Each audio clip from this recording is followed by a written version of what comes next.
Hello everyone, good evening and welcome to our Hashtag Academy classes. आज आप लोगों का हैशटैग एकेडमी क्लासेज है ये यूट्यूब चैनल। इस पे हमारा आज next class 11th number class है, जो बिहार आईटीआई क्लास चल रहा है सीरीज। इसमें हम लोग आज पढ़ेंगे एलसीएम एचसीएफ। तो चलिए आज का क्लास स्टार्ट करते हैं। सबसे पहले आज की क्लास आप देखिए कि ये तो आपको पता है कि बिहार आईटीआई एंट्रेंस एग्ज़ाम का है, जिसको हिंदी में बोला जाता है बिहार आईटीआई प्रवेश परीक्षा। ठीक है, और इसका फॉर्म भी आ चुका है। आप इसका फॉर्म किसी भी साइबर कैफ से जाकर भरवा सकते हैं, और इस फॉर्म का लास्ट डेट है 13 मई। 13 मई से पहले आप लोग अपना फॉर्म भरवा लेंगे। उसके बाद फिर जो एंट्रेंस एग्ज़ाम का डेट आएगा तो उस टाइम पे आपका एग्ज़ाम होगा, तो आप उस एग्ज़ाम में बैठ पाएंगे अगर आपका फॉर्म भरा रहेगा तो आप अपने नज़दीकी साइबर कैफ से फॉर्म भरवा लें आईटीआई का। और चलिए आज जो हमारा टॉपिक है बिहार आईटीआई क्लास का, जो एलसीएम एचसीएफ का, वो स्टार्ट करते हैं। तो आज हमारा ये 5वां टॉपिक है नंबर सिस्टम का, जो है H C F and L C M. H C F and L C M, ठीक है। अब देखिए, H C F L C M को समझने के लिए पहले आपको एच सी एफ और एल सी एम का फुल फॉर्म क्या होता है, और H C F L C M को हिंदी में क्या बोलते हैं, और हिंदी में बोलते हैं तो उसका पूरा नाम क्या होता है। तो देखिए, सबसे पहले इसमें एच सी एफ का देखिए। H C F, H C F को बोला जाता है अंग्रेजी में, फुल नाम है इसका highest common factor. Highest common factor.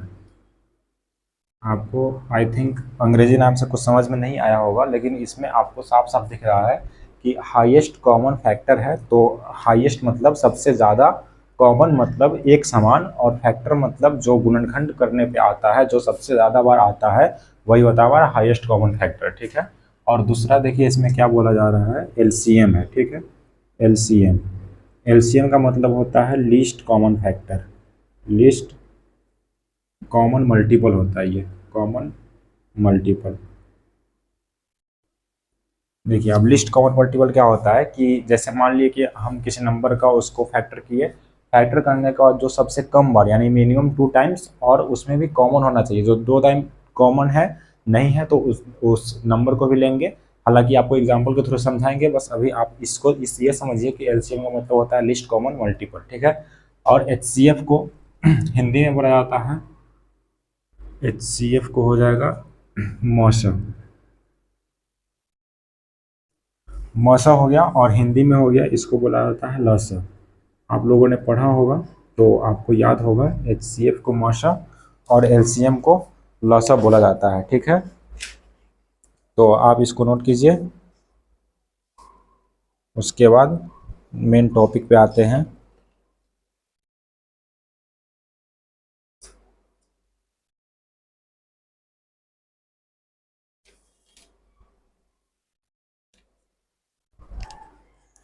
हो गया, इसको आप लिख लेंगे महत्तम समापवर्तक।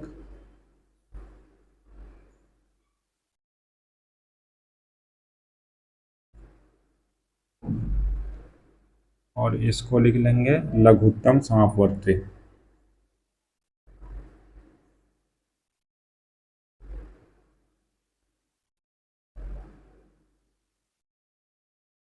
ठीक है, तो ये हो गया हमारा एलसीएम और एचसीएफ का फुल फॉर्म। इसको हिंदी में बताया जाता है मौसलसा, और मौसलसा का इसका पूरा नाम हो गया महत्तम सापवर्तक और लघुत्तम सापवर्तीय। ठीक है, यहाँ तक किसी को कोई दिक्कत नहीं। तो आइए अब देखते हैं कि मौसा निकालने का और लसा निकालने का तरीका क्या होता है, कितनी तरह से निकालते हैं, उस पर बात करते हैं। तो ये तो हो गया आपका। अब सबसे पहले हम इसमें एचसीएफ पे ही लेते हैं, एचसीएफ। ठीक है, तो एचसीएफ में आप देखेंगे कि ये जो मौसा है, इसको निकालने का 2 तरीका होता है। पहला तरीका है गुणनखंड विधि।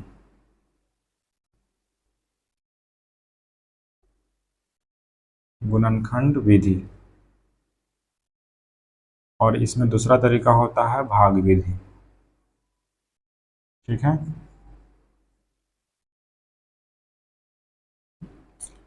मौसा निकालने का 2 विधि होता है, पहला होता है गुणनखंड विधि, दूसरा होता है भाग विधि। तो चलिए अब सीखते हैं कि गुणनखंड विधि से मौसा कैसे निकलेगा और भाग विधि से मौसा कैसे निकलेगा। तो सबसे पहले आपको क्वेश्चन में दिया हुआ है, सपोज दैट हम एक एग्जांपल लेते हैं इसमें, कि आप इसमें देखेंगे आपके पास एग्जांपल में है 6, 8, 12, ठीक है। 6, 8, 12 का मौसा ज्ञात करें, मौसा ज्ञात करें, और ब्रैकेट में लिखा हुआ आपका गुणनखंड विधि से ज्ञात करना है, ठीक है। गुणनखंड विधि से, ठीक है। ये हमारा उदाहरण नंबर 1 है। इसको गुणनखंड विधि से कैसे निकालते हैं मौसा, उसे समझने के लिए तो आप देखिए इसमें क्या बोला जा रहा है, 6, 8 और 12 का मौसा ज्ञात करना है। तो 6 का पहले आप फैक्टर करेंगे, गुणनखंड विधि से बोला जाता है, पहले आप इसका गुणनखंड निकालेंगे। तो इसका सॉल्यूशन हो जाएगा 6 को, फिर 8 को, फिर 12 को। 6 को क्या लिखेंगे, 2 × 3। 8 को क्या लिखेंगे, 2 × 2 × 2। और 12 को क्या लिखेंगे, 2 × 2 × 3, ठीक है।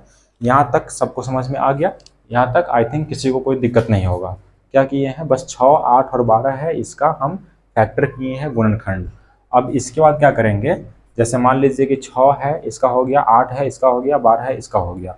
अब इसमें देखिए आपको साफ साफ दिख रहा है, HCF का पूरा नाम क्या है, हाईएस्ट। हाईएस्ट मतलब सबसे ज़्यादा, महत्तम। महत्तम मतलब क्या होता है, सबसे ज़्यादा बार, ठीक है। तो सबसे ज़्यादा बार इस तीनों में क्या आया हुआ है, 2 है।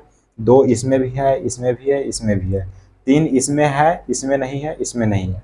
तो जिसमें जो सब में फॉलो कर रहा है, जो कॉमन सब में है हाईएस्ट वाला, वो हो जाएगा हमारा मौसा। तो इसका आंसर हो जाएगा मौसा बराबर 2, ठीक है। ये हो गया हमारा आंसर। मौसा कितना आ गया, 2। और आपको तरीका ही पता चल गया कि पहले 6, 8 और 12 का गुणनखंड निकालेंगे फैक्टर, उसके बाद जो इसमें कॉमन आएगा उस कॉमन को हम मौसा लिख देंगे, ठीक है। ये हो गया हमारा पहला विधि, जो गुणनखंड विधि से ज्ञात करने का प्रोसेस है महत्तम समापवर्तक का, वो। तो आप पहले इसको नोट कर लीजिए, फिर हम जो भाग विधि है, तो इसी एग्जाम्पल को हम भाग विधि से निकाल कर बताते हैं। तो जल्दी से आप नोट कीजिए इसे पहले।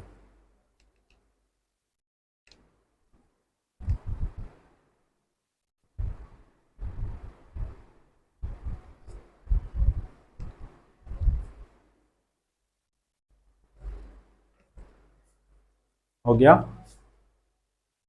अब देखिए सेम एग्जांपल आपका भाग विधि से कैसे बनेगा।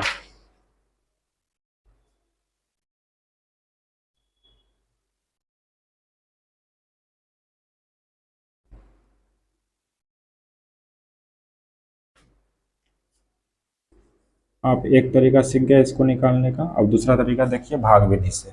ये आपका हो गया, ठीक है। दूसरा देखिए, भाग विधि से बोला जा रहा है 6, 8 और 12 का मौसा ज्ञात करना है, ठीक है। तो आप पहले 2 नंबर लेंगे, एक सबसे छोटा वाला, दूसरा सबसे बड़ा वाला। तो सबसे पहले छोटा नंबर क्या है, 6, ठीक है। तो 6 ले लिए। सबसे बड़ा वाला नंबर क्या है, 12। 12 और ये 8 बचा हुआ है, तो 8 का काम हम बाद में करेंगे, पहले 6 लिए फिर 12 लिए। 6 और 12 का भाग विधि से एलसीएम निकालने का तरीका क्या है, जैसे 6 यहाँ आ गया, यहाँ 12 है, तो 6 को 12 से भाग देंगे तो कितना आएगा, 2। 2 मरतब पे ये 12 कट गया, तो यहाँ क्या आ गया, 6। जो 6 आया है, अब इस 6 से 8 में अति भाग देंगे। जैसे देखिए 6 को 8 से भाग देंगे तो 6 एकम 6, इससे आएगा 2, फिर ये आ जाएगा आपका भाजक हो जाएगा, ठीक है। और ये इधर 6 आ जाएगा भाज्य में, यही होता है इसको निकालने का प्रोसेस। तो फिर इसको 3 से लगाएंगे, ये आ गया 6, कट जाएगा, तो हमारा ये वाला पार्ट जो है ये होता है मौसा। तो ये हो गया हमारा मौसा बराबर 2। तो ये भाग विधि तो सबसे आसान है। क्या करना है, मान लीजिए अगर 3 नंबर है तो 3 नंबर लेंगे, अगर 2 है तो 2 में ही लेंगे, ठीक है। तो 3 नंबर का है 6, सबसे पहले छोटा लेंगे, फिर सबसे बड़ा लेंगे। तो छोटा सबसे बड़ा है 6 और सबसे बड़ा 12 है, तो 6, 12 का निकालेंगे, कितना आएगा, 6। 6 के बाद फिर 8 से लेंगे, तो 8 से इसको करने के बाद आता है कितना, 2। तो हमारा गुणनखंड विधि से ही मौसा आया था 2, और भाग विधि से ही मौसा आया 2। तो आप ये भी समझ गए। तो दोनों मेथड को नोट कीजिए। उसके बाद फिर नेक्स्ट हम लॉसा निकालने का प्रोसेस देखते हैं, क्योंकि मौसा निकालने का दो प्रोसेस होता है और दोनों का दोनों आपको बता दिए। और फिर नेक्स्ट है लॉसा निकालने का लघुत्तम समापवर्तक, उसे देखते हैं।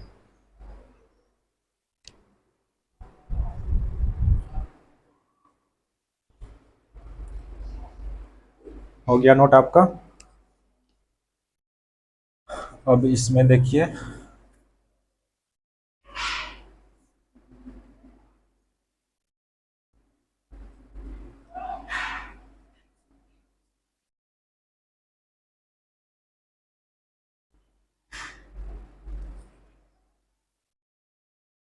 यहाँ आ जाएगा एलसीएम, लीस्ट कॉमन मल्टीपल। ये हो जाएगा लसा, जिसको बोला जाता है लघुत्तम समापवर्ती। ठीक है। अब देखिए, इसमें भी क्वेश्चन सेम ही रहेगा, बस यहाँ पे लसा हो जाएगा, लसा। और ये हो जाएगा गुणनखंड विधि।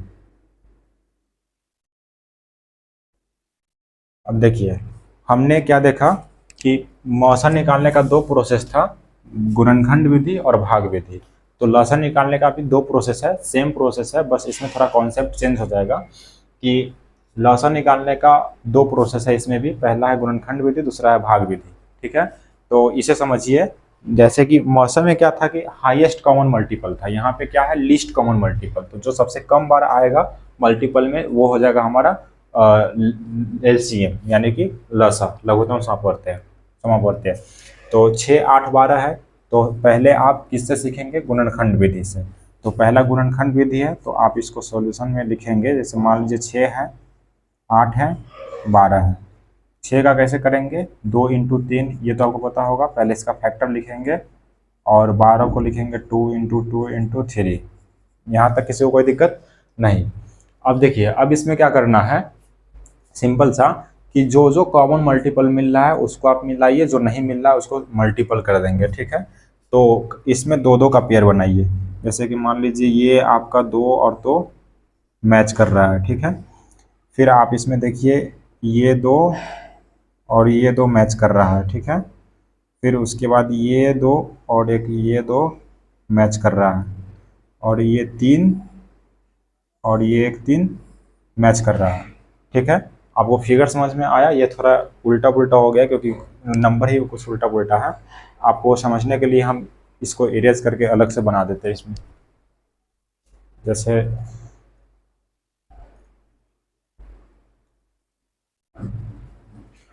सपोज डेट यहाँ पे 2 इंटू 3 होगा। 3 को हम दूर ही ले लेते हैं। 3, 2 इंटू 3 होगा। इसका हो जाएगा 2 इंटू 2 इंटू 2, और इसका हो जाएगा 2 इंटू 2 इंटू 3। अब देखिए, ये दो कॉमन मल्टीपल कॉमन मिल रहा है, उसके बाद ये वाला दो कॉमन मिल रहा है, फिर ये वाला दो कॉमन मिल रहा है, और ये लास्ट का 3 कॉमन मिल रहा है।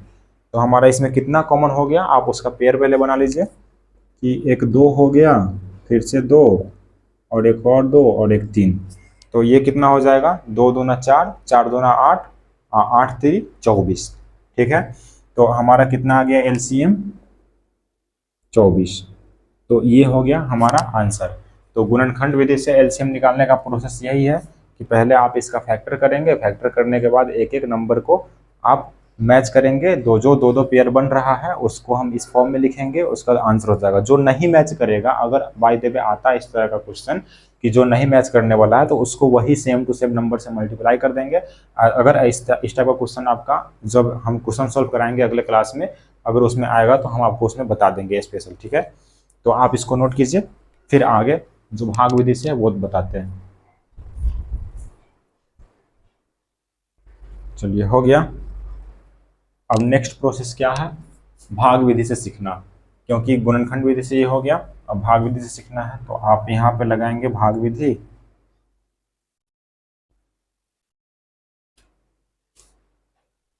हाँ, अब भाग विधि से देखिए कैसे निकलेगा ये। तो कितना है, 6 8 12 है। तो ये वाला तो आप लोग सभी ने पढ़ा ही होगा। ये इस टाइप से जो एलसीएम निकालते हैं इसी को बोला जाता है भाग विधि से। तो पहले 2 से लगाएंगे, 2 से आएगा 3, ये होगा 4 और ये होगा 6। फिर 2 से जाएगा 3 2 और ये हो जाएगा 3। उसके बाद 3 से जाएगा 1 2 1। क्या बच गया, अब जो है उसको गुना कर देंगे। तो 2 है 2 3 2 1 है, तो 1 को मल्टीप्लाई करने पे कोई फायदा नहीं है, क्योंकि उसका जो आएगा रिजल्ट वो 1 से मल्टीप्लाई करने पे उतना ही रह जाता है। तो आप इसको मल्टीप्लाई कर दीजिए, 2 दूना 4 4 तिहाई 12 12 दूना 24। तो ये हो गया हमारा आंसर। तो भाग विधि से भी निकालने का प्रोसेस आपको समझ में आ गया, लघुत्तम समापवर्त्य का और गुणनखंड विधि से भी बनाने का प्रोसेस आ गया। ये दोनों प्रोसेस इस तरह से बनता है हमारा क्वेश्चन। तो आपने क्या सीखा अभी के क्लास में, मसा निकालने का प्रोसेस और लसन निकालने का प्रोसेस। मसा निकालने का प्रोसेस 2 था जो कि गुणनखंड और भाग था, और लसन निकालने का भी 2 प्रोसेस है, गुणनखंड और भाग। दोनों आपने सीख लिया। अब जल्दी से इसको नोट करके खत्म कीजिए, फिर 2 3 फार्मूला है उसे लिखवाएंगे और उसके बाद आज का जो एग्जाम्पल है उसे सॉल्व करेंगे।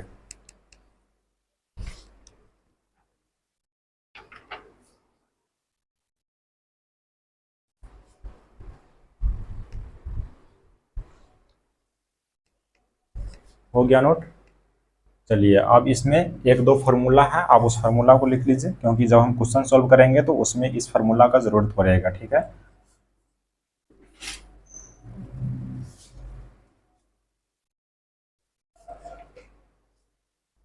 तो इसमें हमारा सबसे पहला फार्मूला है लसा यानी लघुत्तम समापवर्तक इंटू मसा यानी महत्तम समापवर्तक बराबर संख्याओं का गुणनफल। संख्याओं का गुणनफल। ठीक है, एक ये फार्मूला होता है। आप इसके जगह पे ये भी लिख सकते हैं, पहली संख्या इंटू दूसरी संख्या, पहली संख्या गुना दूसरी संख्या। ठीक है, तो अब ये देखिए, ये एक फार्मूला है कि लसा गुने मसा बराबर संख्या का गुणनफल या फिर पहली संख्या इंटू दूसरी संख्या। एक ये फार्मूला होता है। जब हम क्वेश्चन सोल्व करवाएंगे तो इस फार्मूला को बताएंगे कि इस पे कैसे बनता है। आप सिर्फ अभी के लिए इस फार्मूला को नोट कीजिए और आप याद रखेंगे इस फार्मूला को। ठीक है, दूसरा इसमें आता है, अगर आपसे पूछेगा पहली संख्या ज्ञात करना है तो पहली संख्या बराबर, पहली संख्या बराबर लसा गुने मसा बटा दूसरी संख्या। और एक और है इसमें, अगर आपसे दूसरी संख्या पूछता है तो आप इसमें क्या करेंगे, लसा गुने मसा तो यही रहेगा, लसा गुने मसा बटा, अब नीचे आ जाएगा क्या, पहली संख्या। देखिए इसमें क्या है, अगर पहली संख्या पूछ रहा है तो बट्टा में आएगा दूसरी संख्या, अगर दूसरी संख्या पूछ रहा है तो नीचे आएगा पहली संख्या। आप इस फार्मूला 3 फार्मूला को नोट कीजिए, फिर 2 फार्मूला और है उसे लिखवाते हैं।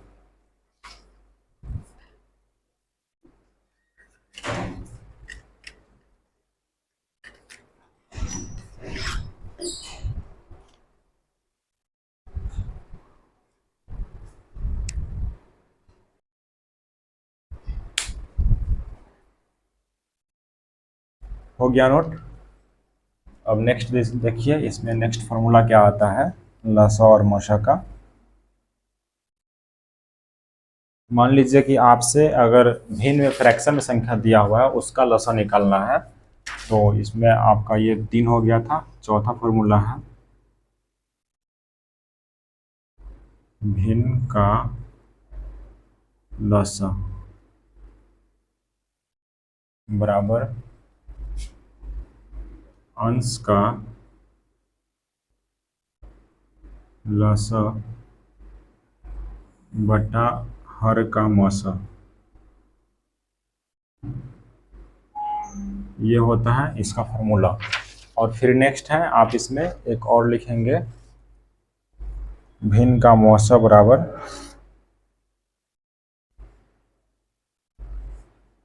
भिन्न का मौसा बराबर अंश का मौसा बटा हर का लसा,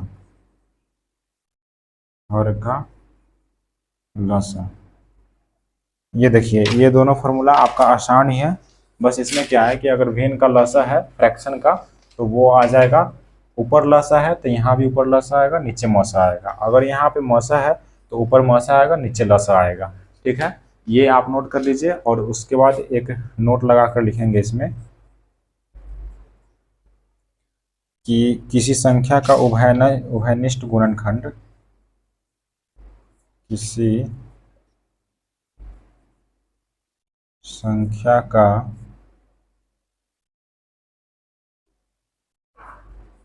उभयनिष्ठ गुणनखंड न हो तो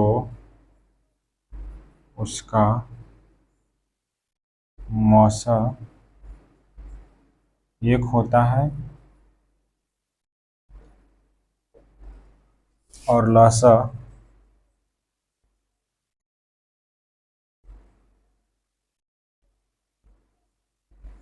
उस संख्या का गुणनफल होता है।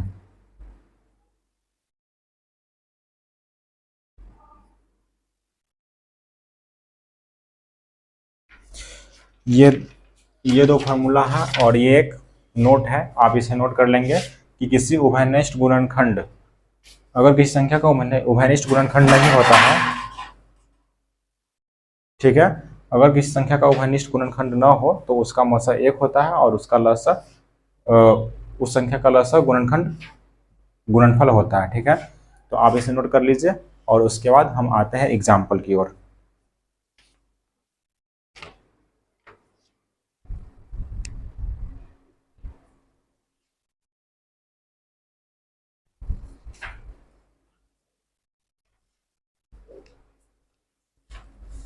हो गया आपका नोट। अब इसमें है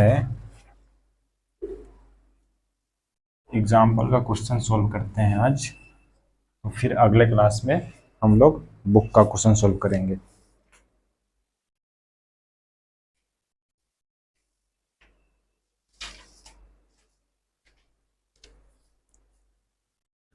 तो हमारा पहला एग्जाम्पल है, इसमें आपका जो अरिहंत का बुक होगा उसमें आप देखेंगे एग्जाम्पल 1 क्या है, x cube minus Y cube X into x square plus X Y plus Y square, इसका लसा क्या होगा, का लसा बराबर वाट। देखिए अब इसको कैसे सॉल्व करेंगे, तो इसके लिए आपको हम सिंप्लीफिकेशन में एक फार्मूला भी लिखवाए थे x cube minus Y cube का। तो आपको इसमें लसा निकालने के लिए आप अगर भाग विधि से जाएंगे इस लसों को निकालने के लिए तो आपका लेंथी हो जाएगा, इसलिए हम लोगों ने दो प्रोसेस सीखा था, पहला गुणनखंड विधि, दूसरा भाग विधि। तो आप इसको गुणनखंड विधि से सॉल्व करेंगे। ठीक है, तो देखिए x cube minus Y cube, इसको हम क्या लिख सकते हैं, x plus y into x square minus x Y plus Y square. एक मिनट, क्वेश्चन में क्या कह रहा है, प्लस है। ठीक है, तो देखिए ये हो गया, यहाँ इसमें माइनस आना चाहिए, क्वेश्चन में एरर है। ठीक है, तो ये हो गया x square minus x Y plus Y square. अब उसके बाद क्या है, ये इसका फॉर्मूला हो गया, ये वाला पार्ट इसका आ गया, फिर यहाँ क्या बच गया हुआ है, x into x square minus x Y plus Y square, ये आ गया। ठीक है, तो लीस्ट कॉमन फैक्टर में क्या था कि जो दो कॉमन है तो उसको कॉमन लेंगे, अगर नहीं है तो उसको छोड़ देंगे। तो इसमें आपको कॉमन दिख रहा है क्या, ये वाला पार्ट आपको इसमें कॉमन दिख रहा है पूरा का पूरा, और जो नहीं दिख रहा है उसको आप मल्टीप्लाई कर देंगे। तो इसका क्या आएगा आंसर, आप देखेंगे इसमें कि यहाँ तो x है ही, ठीक है, और यहाँ एक मिनट, फॉर्मूला में कुछ एरर है क्या, x cube minus Y cube का यहाँ माइनस आता है। ठीक है, तो ये हो जाएगा x minus y into plus ये होगा plus x square minus x Y plus Y square, क्योंकि x cube minus Y cube का आप फॉर्मूला देखेंगे तो ये क्या होता है कि x plus y into x square minus x Y plus Y square. ठीक है, और ये जो नेक्स्ट पार्ट है इसको हम यहाँ लिख दिए, इस दोनों में जो कॉमन है उस कॉमन को हम यहाँ ले लेंगे, और जो x है तो x यहाँ रह जाएगा, जो सिंगल सिंगल पार्ट है उसको हम मल्टीप्लाई कर देंगे, तो x है तो x ही रहेगा, x प्लस वाई है तो x प्लस वाई आ जाएगा, और ये दो पार्ट है इसको हम इस फॉर्म में लिख देंगे, तो ये हो जाएगा हमारा आंसर। ठीक है, आप इसको नोट कीजिए, और इसको और भी हम शॉर्ट फॉर्म में लिख सकते हैं, जैसे कि x into x plus y है, x square minus x Y plus Y square है, तो इसको हम इजीली लिख सकते हैं यहाँ पे x into x cube plus y cube. ये आपको समझ में आ गया, इसमें करना कुछ नहीं है, बस सिंपल सा जो हम यहाँ तक तो आप सॉल्व कर सकते हैं, उसके बाद देखेंगे x का x आ गया, ये वाला जो पार्ट है ये किसका फॉर्मूला होता है, x cube plus y cube का, तो ये आपका आ गया x cube plus y cube, आपका आंसर यहाँ होगा सही। तो आप ऑप्शन में देखेंगे अगर ये है तो ये होगा, अगर ये है तो ये होगा, तो आप इसको जल्दी से नोट कीजिए, फिर जो सेकेंड एग्जाम्पल है उस पर देखते हैं। ठीक है, तो हो गया नोट आपका। चलिए अब देखिए सेकेंड एग्जाम्पल को कैसे, क्या है हमारा दूसरा उदाहरण।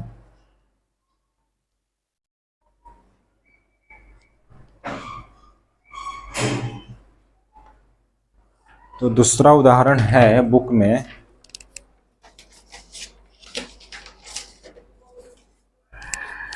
दूसरा देखिए, इसमें बोला जा रहा है एक्स स्क्वायर माइनस वन, उसके बाद एक्स क्यूब, पहले आपको क्वेश्चन ही लिख देते हैं, एक्स क्यूब प्लस वन और एक्स प्लस वन का होल स्क्वायर, इसका मौसा क्या होगा। ठीक है, पिछले वाले क्वेश्चन में लसा निकालना था और इस वाले क्वेश्चन में मौसा निकालना है। तो देखिए इस क्वेश्चन को कैसे सॉल्व करेंगे हम, इसमें क्या करना है, इसमें ज़्यादा कुछ भी नहीं करना, बस सिंपल सा आप इसको गुणनखंड फॉर्म से ही तोड़ेंगे, क्योंकि ये आपका अगर भाग विधि से बनाएंगे तो ये लॉन्ग हो जाएगा। ठीक है, और सही आंसर भी नहीं आ पाएगा। एक्स क्यूब प्लस वन है और एक्स प्लस वन का स्क्वायर है। ठीक है, तो देखिए अब एक्स स्क्वायर माइनस वन को हम लिख सकते हैं x plus one into x minus one. अब देखिए हम x square plus one minus one को हम कैसे लिखें, जैसे कि एक्स स्क्वायर माइनस वन है तो इसका x plus one into x minus one होगा, किस फार्मूला से, जो आपको फार्मूला लिखवाए थे, ए स्क्वायर माइनस बी स्क्वायर बराबर ए प्लस बी इंटू ए माइनस बी। अगर वन का स्क्वायर करेंगे तो वन ही होगा, तो इससे आप जा सकते हैं यहाँ पे। तो ये हो गया आपका x plus one into x minus one. अब उसके बाद है x cube plus y cube का फॉर्मूला क्या होता है, x plus one into x square minus x y, तो यहाँ एक्स वाई नहीं होगा, एक्स रह जाएगा अब प्लस वन हो जाएगा। ठीक है, तो ये यहाँ तक आपको कोई दिक्कत नहीं है, क्योंकि इसमें कुछ नहीं करना है, जो एक्स क्यूब प्लस ए क्यूब प्लस बी क्यूब का जो फार्मूला है इसी फार्मूला पे हम इसको पुट किए हैं, तो हमारा ये इस फॉर्म में आ गया। अब x प्लस वन का होल स्क्वायर है तो इसको आप x plus one into x plus one लिख सकते हैं, क्योंकि स्क्वायर है तो दो बार मल्टीप्लाई करेंगे तो यही होगा हमारा, तो ये हो गया। अब इसमें क्या ज्ञात करना है, मौसम। तो मौसम में हम क्या देखते हैं कि जो सब में कॉमन हो, तो सब में कॉमन क्या दिख रहा है हमारा, x प्लस वन, और ये कॉमन किसी में मतलब नहीं है, सब में अलग अलग आ रहा है। तो क्या हो गया हमारा कॉमन, x+1। तो इसका मौसा हो जाएगा x+1। ये हो गया हमारा आंसर। तो आपको अगर अलजेब्रिक फार्मूला याद होगा तो आप इजीली निकाल सकते हैं। अगर फार्मूला आपको याद नहीं है तो आपके लिए थोड़ा टफ पड़ेगा, क्योंकि एग्जाम में आप सोच नहीं पाएंगे इतना जल्दी, और फार्मूला चाहेंगे तो वहाँ पे जल्दी बना नहीं सकते, क्योंकि आपको याद ही करना होगा फार्मूला। तो आप इसको नोट कीजिए, फिर नेक्स्ट तीसरा एग्जाम्पल है उस पर देखते हैं।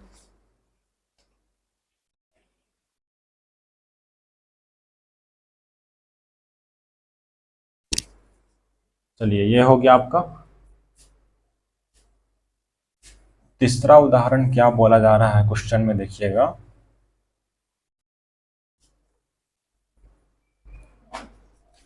क्वेश्चन दिया गया है, दो व्यंजकों के मौसा तथा लसा क्रमशः, आपको क्वेश्चन यहाँ पे लिख देते हैं पहले। क्वेश्चन नंबर 3 है, दो व्यंजकों के मौसा तथा लसा क्रमशः क्या है, y³ तथा x³ y³ z³ है। ठीक है। और यदि इनमें से व्यंजक y³ यदि इनमें से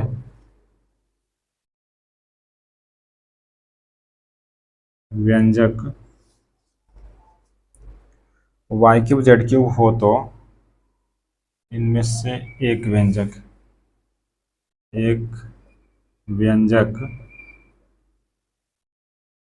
y³ z³ हो तो दूसरा व्यंजक ज्ञात करें। तो दूसरा व्यंजक बराबर वाट क्या होगा। चलिए इस क्वेश्चन को देखिए, ये काफ़ी आसान क्वेश्चन है। आपको ये भी फार्मूला बेस्ड है, जो आपको फार्मूला लिखवाए थे कि दूसरी संख्या बराबर लसा गुने मौसा बटा पहली संख्या। तो आपको फार्मूला यहाँ पे लिखाए थे, second number is equal to LCM into HCF upon first number. ठीक है, ये आपको फार्मूला लिखाया गया था। तो आप उस फार्मूला से जा सकते हैं कि देखिए इसमें सॉल्यूशन में क्या आएगा, हमें दूसरी संख्या निकालना है। दूसरी व्यंजक लिखेंगे यहाँ पे, दूसरी व्यंजक, और दूसरी व्यंजक बराबर क्या होता है, लसा गुने मौसा। तो मौसा कितना दिया हुआ है, y³। तो मौसा हो गया y³। लसा कितना है, x³ y³ z³, x³ y³ z³ बटा पहली संख्या होता है। तो पहली संख्या क्या है, एक व्यंजक y³ z³। तो यहाँ हो जाएगा y³ इंटू z³ होगा। अब देखिए इसमें से जो कटने वाला है उसको काटिए, और उसके बाद जो बच जाएगा वो हो जाएगा हमारा आंसर। ठीक है, तो आप देखेंगे इसमें z³ से z³ जा रहा है, y³ से y³ जा रहा है, बच गया क्या, y³ प्लस इंटू x³। तो हमारा आंसर हो जाएगा y³ इंटू x³। ये हो गया हमारा आंसर। आप जल्दी से नोट कीजिए। फिर नेक्स्ट एग्जाम्पल लेते हैं, चौथा, और आज का ये लास्ट उदाहरण रहेगा। उसके बाद फिर अगले क्लास में हम लोग क्वेश्चन पे डिस्कशन करेंगे।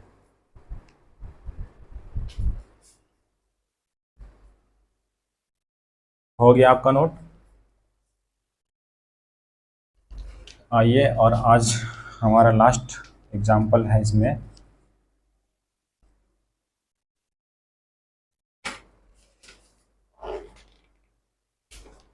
उदाहरण नंबर 4।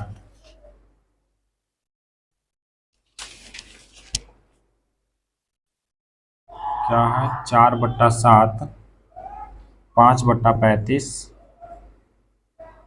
और 9/21 का 9/21 का मौसा क्या होगा। ठीक है, मौसा क्या होगा। देखिए अब इस क्वेश्चन को कैसे सॉल्व करेंगे, ये ही आपका क्वेश्चन फार्मूला बेस्ड है। आपको फार्मूला लिखवाए थे कि अगर मौसा निकालना है किसी संख्या का, भिन्न है, ये फ्रैक्शन होता है, जो बट्टा में लिखा होता है इसको भिन्न बोलते हैं। तो ये भिन्न का मौसा बराबर क्या होता है, आपको फार्मूला में लिखवाए थे, भिन्न का मौसा बराबर अंश का मौसा बटा हर का लसा, अंश का मौसा बटा हर का लसा। ठीक है, ये हमारा फॉर्मूला था। अब देखिए इसका सोल्व कैसे करेंगे, इसको सॉल्यूशन क्या बोला जा रहा है कि भिन्न का मौसा है, तो ये भिन्न में ही दिया हुआ है सब ये, और मौसा हमें निकालना है। तो पहले क्या करेंगे, अंश का मौसा करेंगे। तो अंश का मौसा कितना हो जाएगा, 4 5 9 का, तो 4 5 9 का आप मौसा निकालेंगे तो आपका आएगा 1। ठीक है, तो ये हो गया 1। उसके बाद 7 35 21 का लघुत्तम मतलब एलसीएम निकालेंगे। तो 7 35 21 का निकाल कर चेक कर लीजिए, 7 1 5 3 5 के 15 7 105। ठीक है, तो ये आएगा 105। तो हमारा यही हो गया आंसर। इस क्लास कंप्लीट हो गया आज का, और फिर अगले क्लास में मिलेंगे तो हम लोग बात करेंगे किस पे, जो हमारा एलसीएम एचसीएम का क्वेश्चन है उस पे। तो चलिए आज के लिए इतना ही। Thank you, bye bye, take care.